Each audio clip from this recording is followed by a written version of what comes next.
Okay, welcome to the June Structural Modeling Conference, and we'll be talking about some interesting things today. And first of all, we'll be going over the read-ahead document that was distributed ahead of time to potential participants. Then Kevin Dye is going to talk about the systematic review process for the ISM algorithm.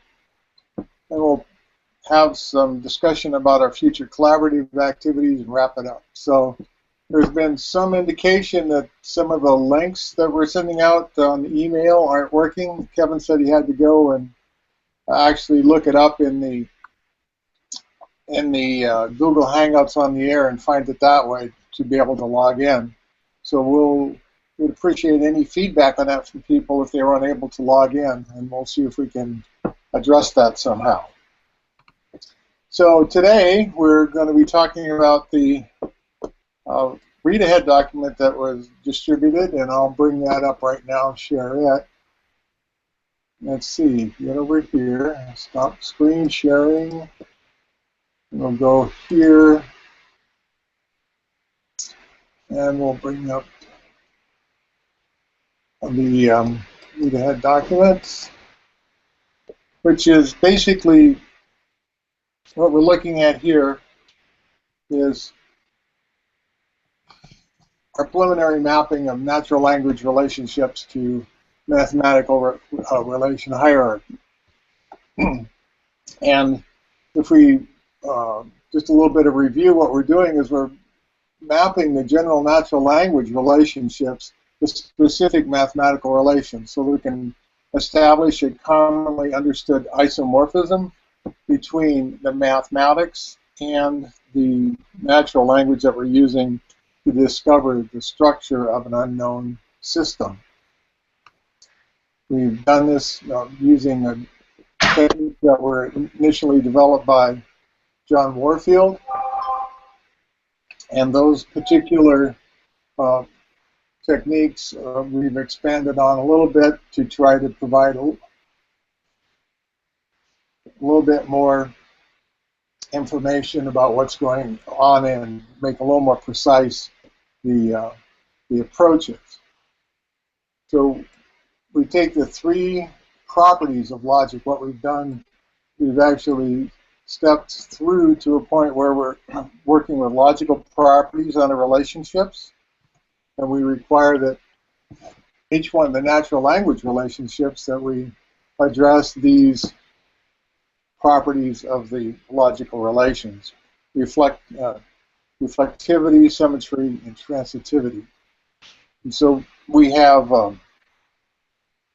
put these together in a manner that really presents a closed set. For example, something is either, if it's in symmetry, it's either symmetric, asymmetric, or non-symmetric.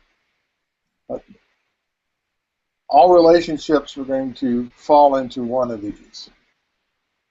And so if we say a relationship is symmetric, that means it's not asymmetric and it's not non-symmetric. Same with transitivity. So if a quick question. Sure. Can it be that if a relationship can be interpreted both ways, that it's not symmetric, that it's non-symmetric, if it's sometimes seen as symmetrical, or instead of symmetrical, neither symmetrical nor asymmetrical, can it be, if it's possible to interpret it both ways, that it's non-symmetric? Yes, that's the definition of that. So that essentially, if let's say, for example, you have the loves relationship or likes, right? We have likes down here, and so people, A might like B and B might like A, but that doesn't necessarily have to be, right? So there's a number of relationships there that can be non-symmetric. So it can be both symmetrical and asymmetrical. It's not constrained. So those are the concepts there. And of course, we're focused on the property of symmetry because we believe the property of symmetry gives us the most information about the system structure at this point we'll be focusing on that when we go into the more detailed analysis here on the mathematical hierarchies. And so, given these three properties of logical relations, the natural language relationships, come up with 27 groups of unique identifiers. And so these particular groups map all the permutations of these three types of logical properties. And then we use this, again, to have a complete topology of all the different combinations of logical properties. How we would map those back to natural language relationships. This starts giving us a foundation that we can start mapping the natural language relationship then to mathematical relationships. Okay, so we started looking at the hierarchy of mathematical theories, which came up in a presentation from John Soa that had many of the same combinations and same ideas for logic that were presented in the AMEI. And when we looked at those, we started thinking about how we could, again, make this transition from natural language relationships to the mathematical relations more clear. Good morning, Janet. Good morning. That was easier than usual. It was still a bit excruciating, but not 20 minutes worth. Good. Oh, excellent. So we're talking about the hierarchy of mathematical theories that was presented by John Soa. Right. And this comes from the Common Algebraic Specification Language, which is supported by the Heterogeneous Toolset. So it's based on, it's a fundamental idea that the mathematicians and logicians have put together, that they have a common core algebraic specification language that they can extend to other areas based on first order logic, but can handle, using extensions and additions, other types of logic. So the thing that got our attention when we started looking at this was the strict order and the partial order, and the total order components of this. And we started to do a mapping of this to see how well this mapped across, see if we could determine anything from it. So we went through and accomplished the mapping. Janet had asked that a graphical mapping would be useful, so we took a first cut at that. And when we did this, we found some interesting things, and I'm just going to kind of go over some of these briefly in text, and then we'll go to the graphics. But what we found is that the relation oval at the top, which is very general relation, it basically covers all 27 of the logical property groups. The irreflexive oval covers 9 of the logical property groups. Then the reflexive and the symmetric and the asymmetric, they all cover 9. You'll see they cover 9 different ones, but they're a little bit, there's a pattern to them as they go forward. And the transitive oval covers 9. So those basic properties all kind of covering 9 logical property groups. Then the symmetry oval covers 3. Strict order oval only covers 1. And the strict total order oval only covers 1. Of course, but the anti-symmetric oval is interesting in the fact that it covers 10 of these of the property groups. The partial equivalent covers 3. The equivalence oval covers 1, and the pre-order oval covers 3 logical property groups. So and then we had the blue line on the chart that stopped right at partial order, and we'll discuss that a little bit. The partial order and the pre-order. and the utility of that for our particular exercise. We'll see that below the blue line they have these extended Boolean algebra, extended partial orders, and these are concepts that are common, that are associated with a common algebraic specification language, and there is some mapping between the logical property groups and these further extended concepts. May do those later. But the thing I thought was interesting in looking at this and doing this mapping is that it's interesting to note the absence of some specific single logical properties. And intransitive is not there. Non-transitive, non-symmetric, and non-reflexive. And these specific property groups really are important in the structural modeling history when you look at things like influence. Influence is non-symmetric, maybe non-reflexive, maybe non-transitive, so that the natural language concepts that have been used the most within the interpretive structural modeling area really don't appear to be represented by this on this particular chart. And so that's just kind of a high-level overview of that. And of course, then we had a discussion on the list about hierarchies and sequence and how we can actually put these together. Len Tronkale did, I think, an excellent job in talking and answering and discussing these concepts of ideas of hierarchies and sequence. And hierarchies and sequence become important when we hit the partial order. And when we're talking about the partial order, then these two concepts become very important. And I think the key aspect of what Len said was that basically there's many natural language relationships and many kind of natural modeling techniques that are used by humans that don't map directly to set theory. That's because we use different, we'll take a specific element in the set and we'll assign it different roles.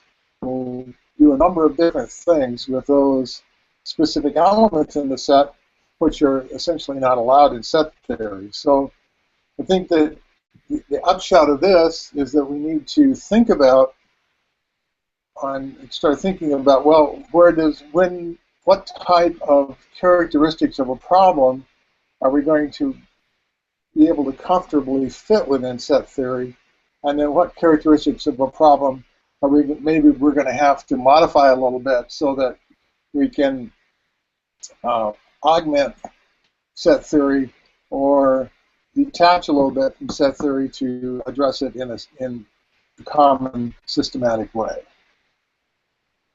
So that's kind of what that's about.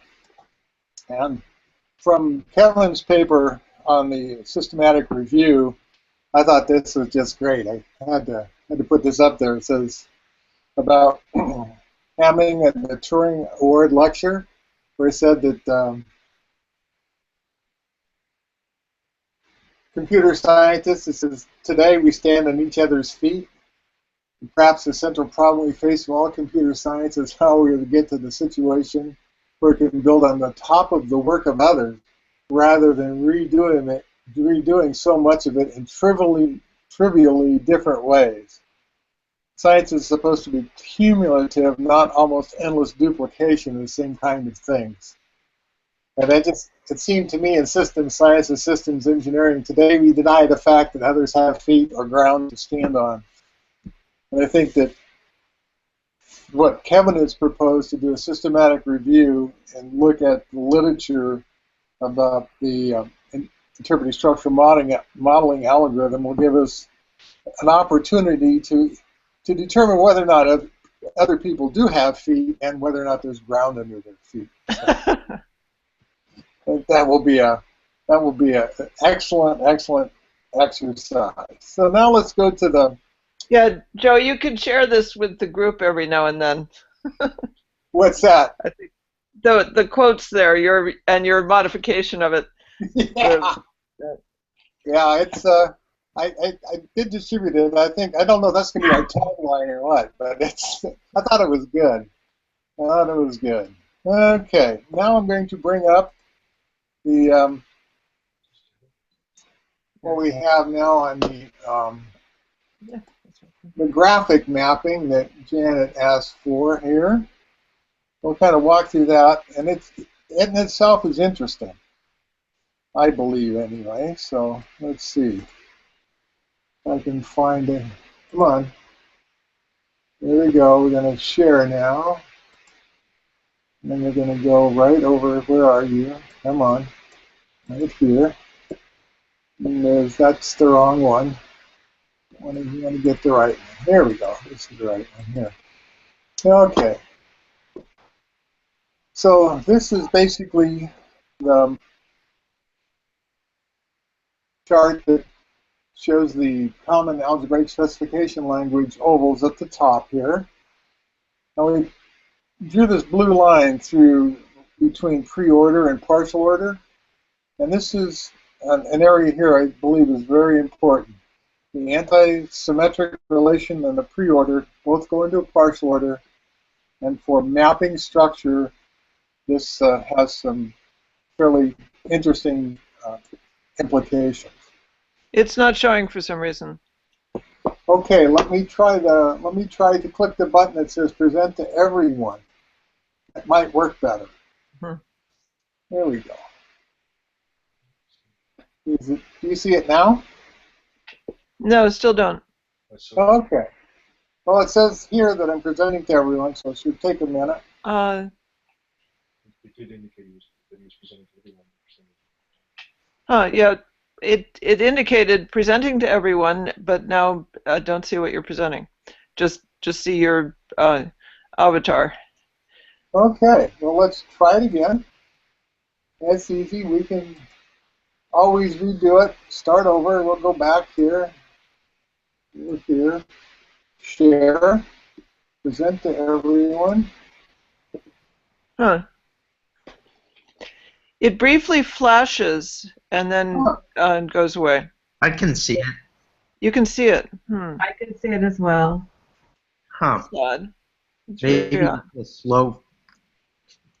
Well, I also distributed the Yeah, I have charts. I have the PDF, so I can work off of that as long as you're recording the whole Yeah, thing.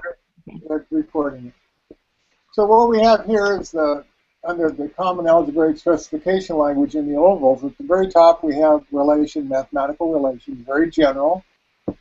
And what happens with that is that maps to every box in our 27 groups.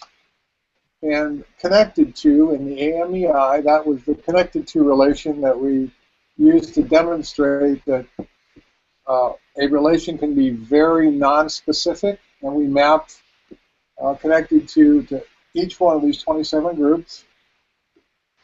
And what this does is it shows that you can use the AMEI and the logical properties to communicate in a much more specific way. So you could have is connected to, and then you could say RST, it's reflexive, symmetric, and transitive. So it gives you a much more specific understanding of what that connection is. Or you could pick any of the others. It could be non-reflexive, non-symmetric, and non-transitive. And as you can see, if you have a very non-specific natural language relationship like connected to, and you map that to a logical property group that's very specific like reflexive, symmetric, and transitive, that gives you a fairly precise idea of what that term means. But if you take a fairly non-specific natural language relationship like connected to, and you map it to non-reflexive, non-symmetric, and non-transitive, it still gives you more information, but it's not quite as specific as if you would use the reflexive, symmetric, and transitive. So there's a range of specificity that The AMEI allows you to apply to your natural language relationships. It allows us to bucket these concepts up a little better in a very precise way. Okay, so then we move on to the irreflexive relation. The irreflexive relation then maps to these 9 highlighted components here. And these 9 highlighted components essentially Other document. are the permutations of the 3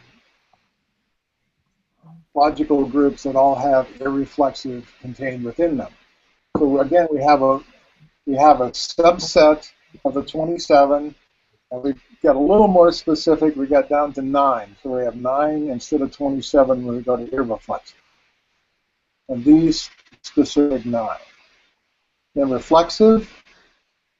Flex is the same type of pattern, except this time we have 9 groups. But it just includes the reflexive property. The symmetric property, again, you can see the same thing here. We have the symmetry relationship here, and then we move down, and we have the symmetric relationship in these 9 boxes. Again, you can see that what's happening is we're just focusing on the permutation groups that have the logical property listed within them. And then the asymmetric, same way. Again, we have the asymmetric properties matched there. There's 9 of those. Transitive relation, same thing. We have just 9, and these are all transitive. And then similarity essentially only has 3. Reflexive, symmetric, and transitive across that group. A strict order only has 1. It's irreflexive, asymmetric, and transitive. And so what we're showing here is that there's a mapping between the logical property groups and the common algebraic specification language. These different words, use names for these groupings of the logical properties, but they have specific meaning within the algebraic specification language on the mathematics side. And so if we develop techniques where we can, from a natural language standpoint, be fairly assured that we're addressing the same logical properties, then we can have an isomorphic relationship between these 2 ideas. And of course, that's what we're about, is the mapping of natural language relationships to the mathematical relations. And the strict partial order, it's interesting here, the strict partial order has the same logical properties as the partial order, as the strict order, and there's contextual information that makes that distinction. So again, we can see that these 2, the strict order and the strict total order, you need to know something besides the logical properties to make that distinction there, which again is interesting that you need contextual information. Then antisymmetric. Antisymmetric is where we start getting into some issues with our structural modeling, because we have now 10 properties, and we're mixing asymmetric and symmetric. We have they allow for the equivalence relation, which is symmetric, and then they allow for the ordering relation, which is asymmetric. And so there's an idea of a rule, a selection rule from contextual information, and this generates uncertainty. In every case that you address this, you have to make a determination. So it could be either one or the other, and you need additional contextual information to make a distinction. And this becomes problematic for a number of reasons. First of all, the uncertainty creates complexity in your process. And secondly, the the type of structure for the symmetric structure for the system that we're looking at is non-specific. We now look at an anti-symmetric relation, and we don't know if it's symmetric, asymmetric, or non-symmetric because it allows all three of these. And we need to think about that. Well, actually, it allows two of them, the symmetric and the asymmetric. And we need to think about how we can use this. So far, within the structural modeling, we have banned the use of anti-symmetric relations and break this anti-symmetric relation down into its component parts. And I believe that that will probably be the way we'll continue to go forward. And we'll need to do some different mappings, I think, in these other relationships, which we'll talk about when we get there just a little bit. Then there's the partial equivalence relation, which covers these three, which is reflexive and transitive. Well, it's symmetric and transitive. And the equivalence relation, of course, which covers only one, which is reflexive, symmetric, and transitive. Then there's the preorder. Now, the preorder, again, is problematic for us because it allows symmetric, asymmetric, and non-symmetric. And that doesn't give us any resolving power for our system structure because we're using symmetry as a key indicator of the system structure. So the preorder, as you notice here, goes into the partial order, and the anti-symmetric also goes into the partial order. So the two specific logical properties that we have problems with fit into the partial order. And that, we drew that blue line and kind of cut it off there. But what happens, and I have another chart here just for the partial order, and I'll bring that up. Stop sharing this one, and then I'll find this other chart. You know, maybe I'll find this other chart. Come on, where'd you go? Here we go. Here's the other chart. Okay. Let me bring this up over here. Move this guy out of the way. Okay. Now we'll go over here. Screen share. All right. Screen share. Here we go. Present to everyone. Okay. Now we get into the partial order. Nobody can see that. When we get into the partial order area, again, we have the same type of problem with symmetry. It's non-specific for symmetry. It can be symmetric, it can be asymmetric, and it can be non-symmetric. And this depends upon the different components that you're looking at in a partial order.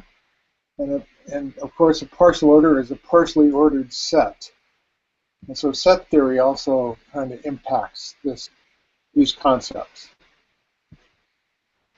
And so far what we've done is to say, well, for the equivalence relation, what we're doing is we're making equivalence classes. So anything within this set of objects that are equivalent under some rule set, we will use the reflexive, symmetric, and transitive properties. We'll make those all equivalent. And then we will order those equivalence classes. And in that way, we can actually decompose a partial order into equivalence relation or make a determination of what goes into an equivalence class, and then an ordering operation where we actually do the ordering. And I think for the next time around, which is going to be July 2nd, Kevin will be available on July 2nd. Is July 2nd good for you, Janet? Yes, just right here now. Okay. On July 2nd, then I think what I'll do is go through and proposed a way to address these issues with the symmetry and the partial orders. And right now I'm thinking about an augmented partial order and a set of approaches to break these apart and to take them back up into single types of logical operations. So that's kind of finishing my part there. We should be ready for Kevin's part here with Kevin to present the systematic review steps and processes. And I need to figure out how to turn this over to Kevin, I believe, if that's what we were talking about. Control room. Let's see. Kevin Dye is on. And Janet's in there. So Kevin, are you ready to present? Yeah. Okay, now I just need to figure out how to turn it over to you.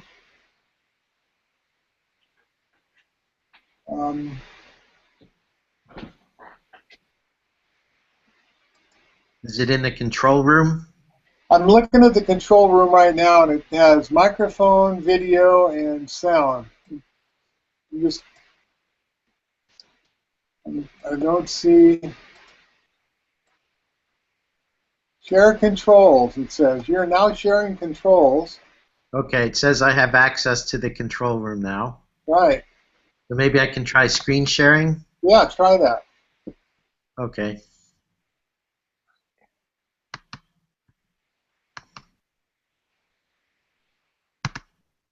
There you go. Cool.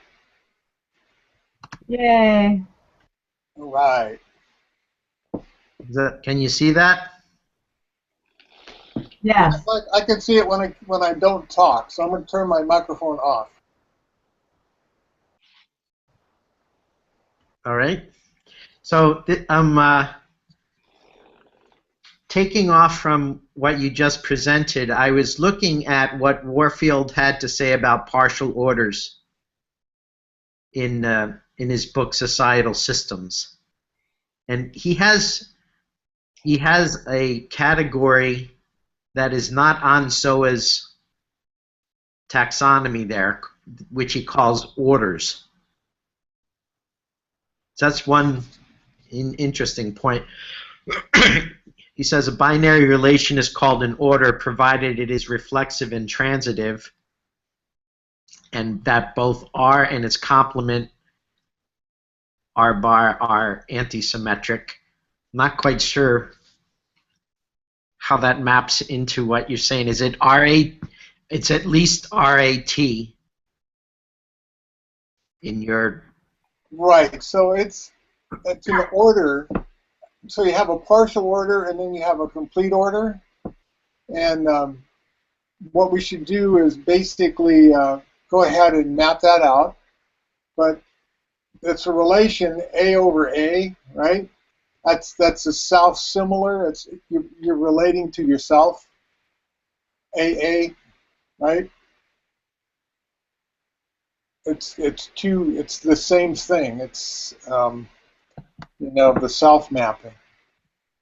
It's not between two things. It's between the same thing. Right.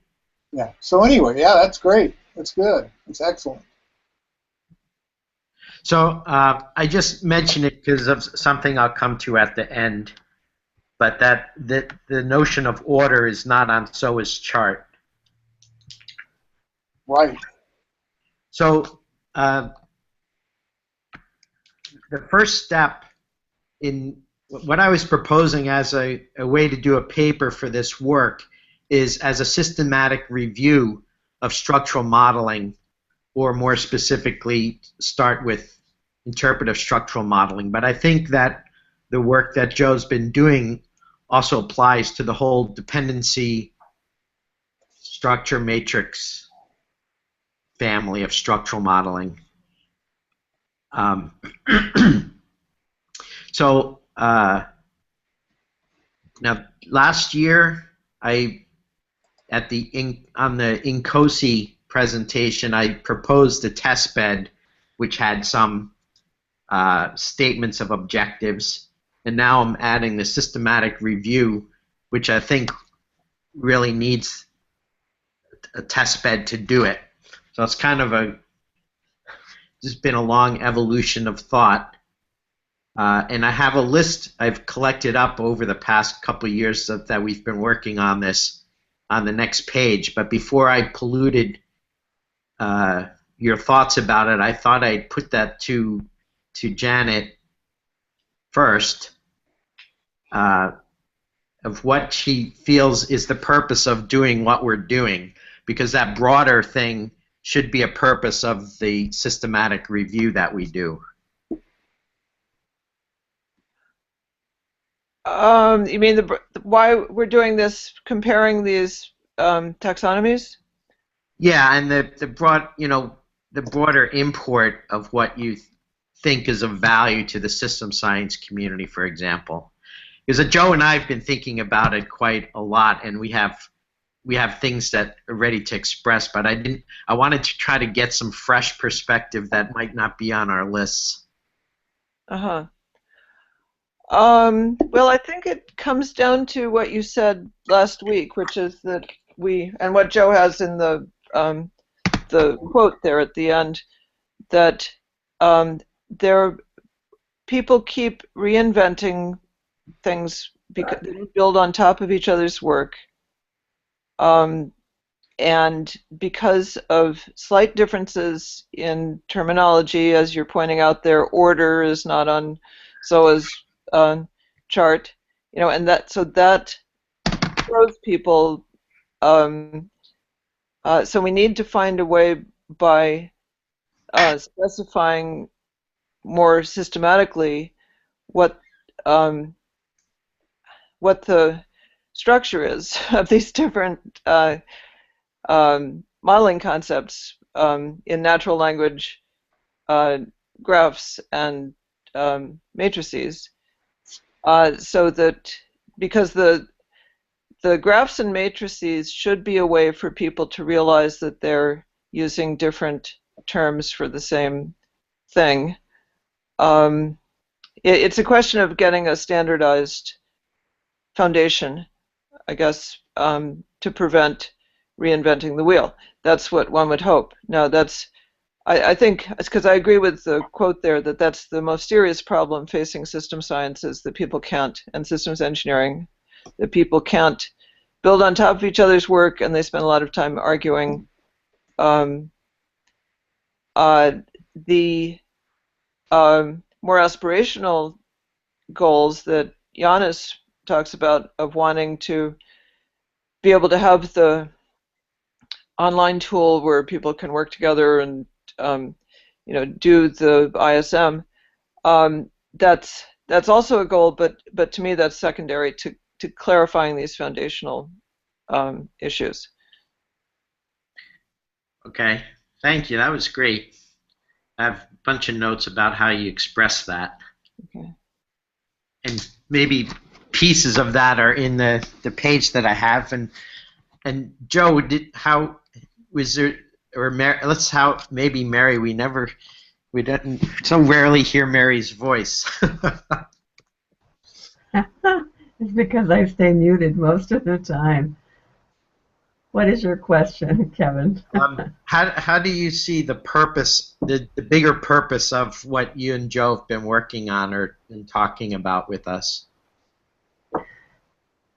Actually, I pretty much feel that Janet has expressed it nicely. It's very frustrating for me to sit back and think about things seriously and go into and try to just find out what people are doing, what their presentation of their work is, what meaning does it have, only to discover that there is no real way to learn that, because either the language or my understanding of it is so imprecise that I can't duplicate whatever it is they thought was wonderful. And that doesn't mean that it's not wonderful, it just means that I can't do it. And so this is a way for me to try to get to the heart of what it is we're really talking about, and then to build on that by sharing what we've got. Okay. And that's that added a few other points about the repeatability, Yes. the duplicability, the precision of language. I'll try to add what pieces that you and Janet just suggested into the following list. So this is collected up from several presentations that have been involved with this group over the past couple years. And so one is on the standardization of how the mathematics is done for structural modeling. And although we started with Warfield's interpretive structural modeling as the launch point, I think it applies to dependency structure matrix work, the people that use eigenforms to understand systems processes, for example, even the analytic hierarchy process and multi-criteria decision-making people that use a lot of matrices for their work. So I think it's much broader than interpretive structural modeling, and it's second would be fostering the adaptation to modeling formalisms other than interpretive structural modeling. And once Have we you get changed the chart, Kevin? I'm sorry? Have you changed the chart? Have I changed the chart? Yeah. Are you? I didn't know if you were presenting charts or. There's a page up called Purpose of the Project. Do you see that? No, I see Warfield Structural Societal System. Oh, I changed the page. There we go. All right. You see that page? It's not in slide mode, so it's not as big. Let me see if I can make it bigger.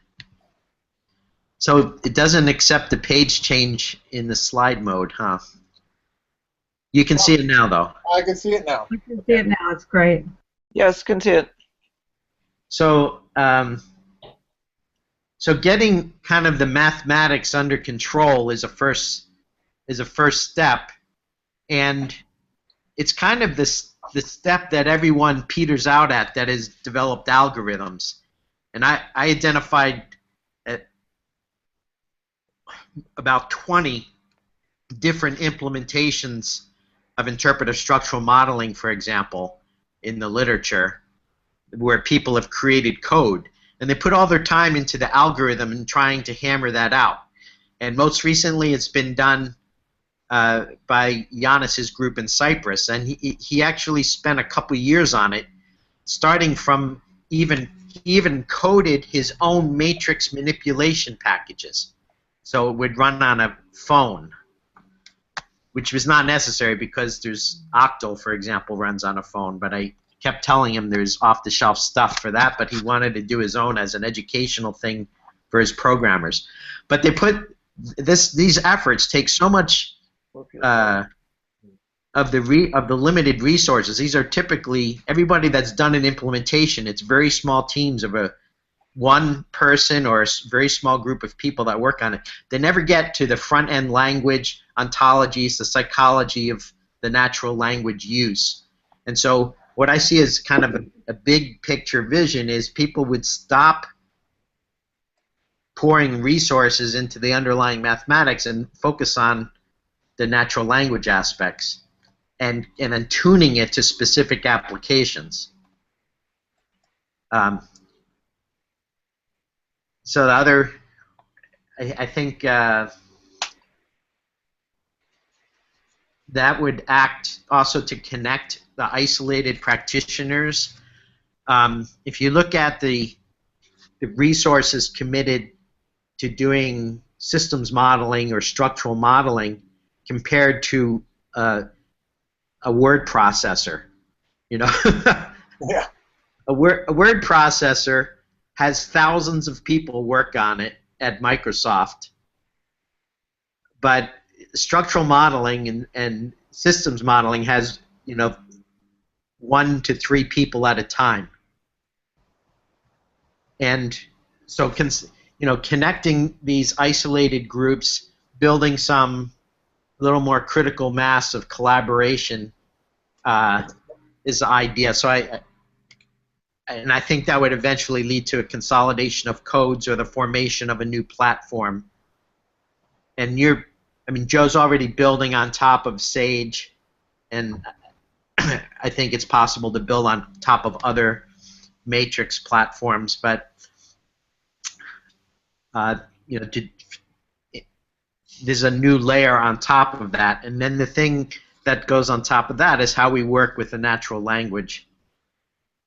Then if we can get out of reinventing ISM, we can actually focus on advancements, like, for example, the first fuzzy logic implementation of ISM was done in the early 80s.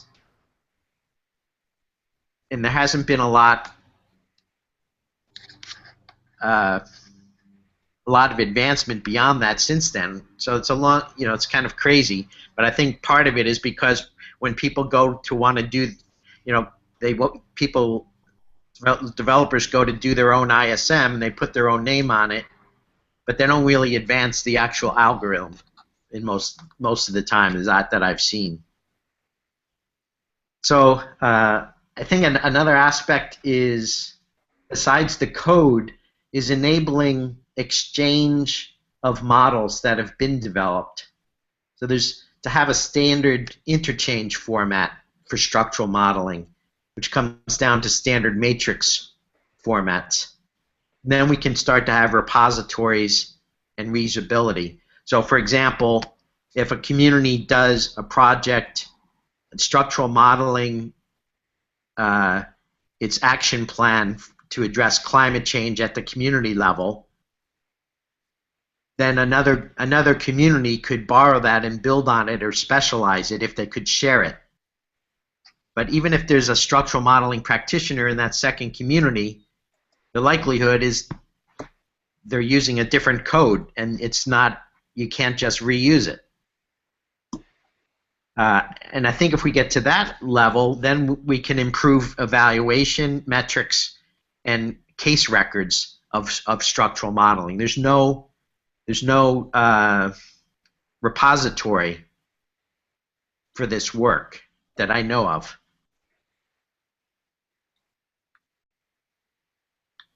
And if we do that, then we can address Warfield's and Christakis' notion of the domain of science model, where we could feed back from applications in the arena to adjust the theory. Right now, there's very little, even though Warfield continuously invoked Charles Sanders Peirce's pragmasticism, they haven't really done it, because they do an application and other people do an application. Even if they're using the same software, they typically have never shared or tried to duplicate the work from one application to another, and then they never really revisit the theory of what's going on until they try to implement the software again, and then they don't really directly address adjustments to the theory. They just get banged about by it as they try to implement it, and it doesn't work the way they think it should. And if we do that, it can reduce the cost of testing for developers and the amount of time they have to work with practitioners. And then that would lead to an eventual quality improvement.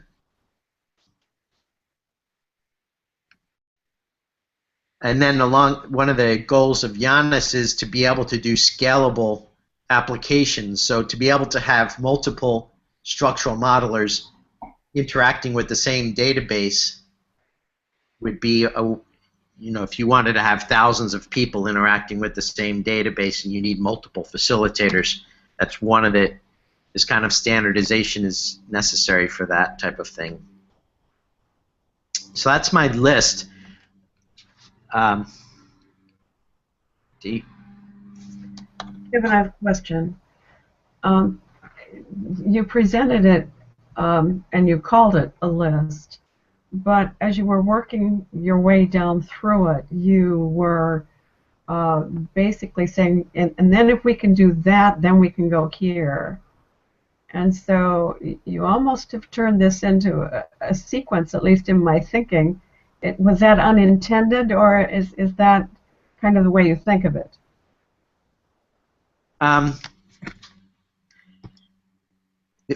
I haven't really seen this whole list until today, actually, because I was just looking at the previous presentations we've done on this The project. at the LAF2 and COSI conferences. Yeah. And I was just trying to put a little order to it, but I think we could do a structural model of this as objectives of our overall project. And the systematic review addresses some aspect of it. So the idea, let me call that up and see if...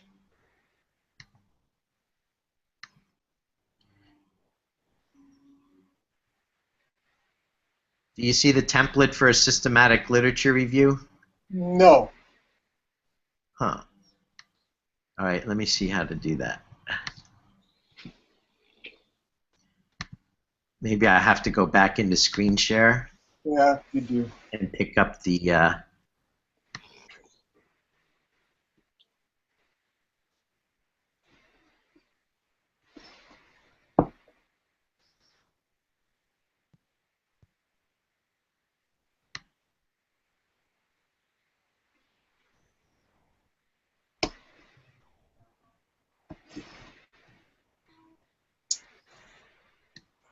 Well, we've got about another 4 or 5 minutes, and then we should wrap it up, Kevin. Okay, so I won't go into that one. Let me just come back to this. Do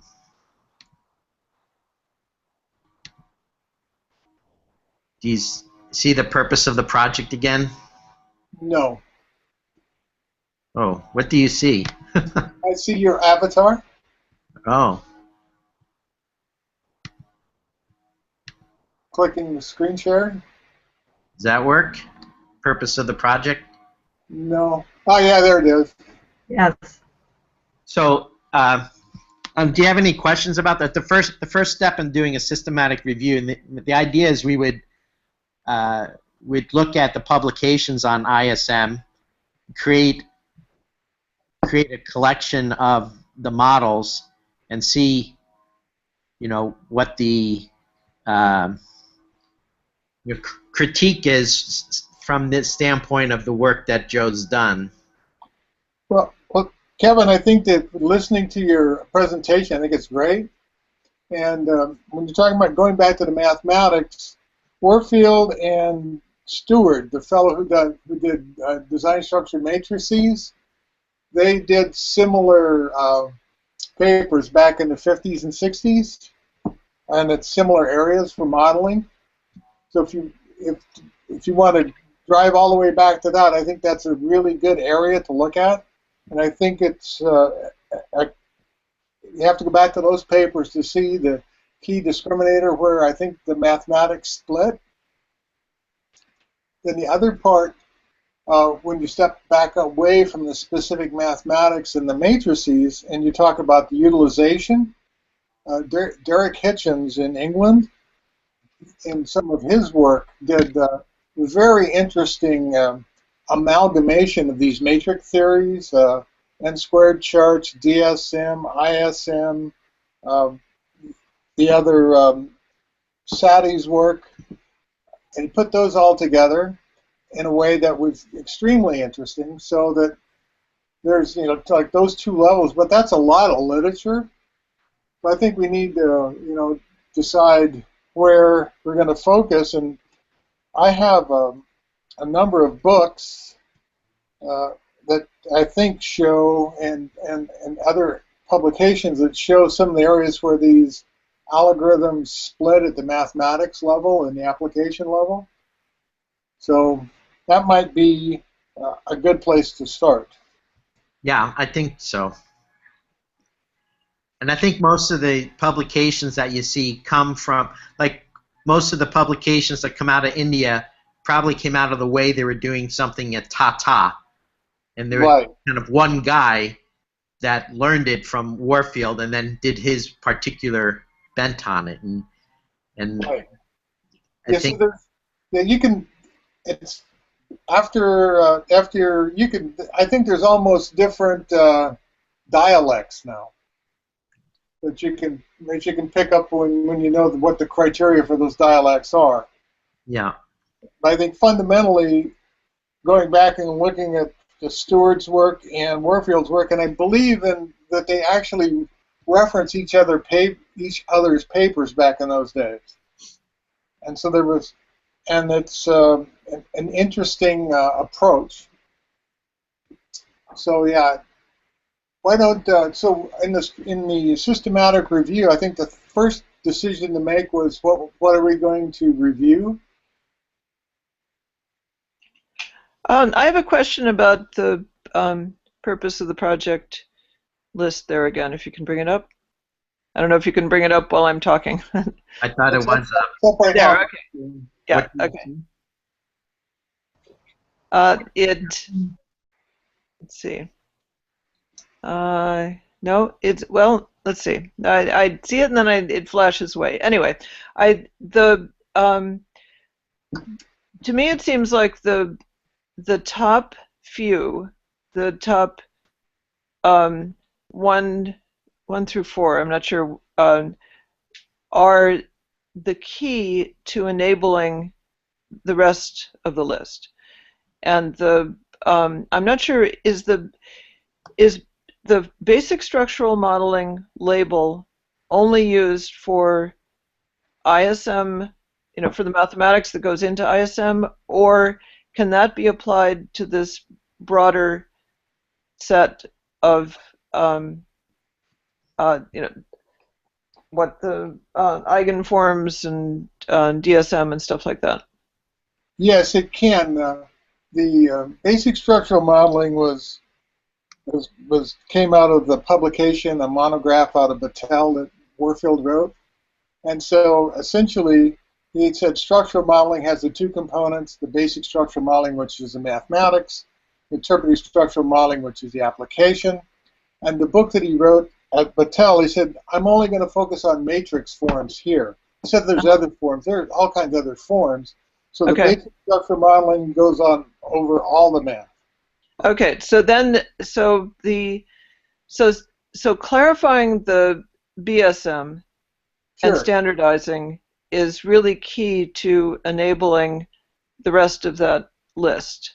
Yeah, there's 3 or 4 books on that, so we can dig those up. Well, I think those are that's a label for what Kevin's talking about with the or for all of this work with your model exchange isomorphisms and the all of the effort to try to get the mathematics and the relationship between the mathematics and the natural language on the formal side, to get that clear and standardized. Maybe we could use BSM as a umbrella label for that foundational work, because to me the rest of the stuff is more what the world will be enabled to do if we can clarify the foundations.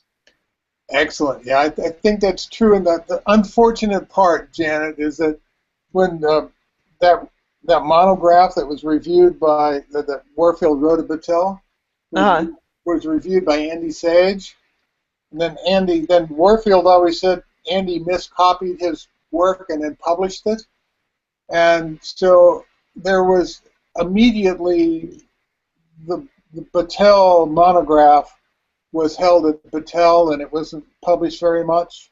And then Andy's book went out, and it was basically quite different, and claimed to be the same thing. So maybe that's the place to start, right there. Right. I guess we don't need to call it a standardized structural modeling. Call it something like that. Yeah, whatever. But it's something I think that politically people danced around for a long period of time. But really, if we're going to do this, that's where we need to start. So right.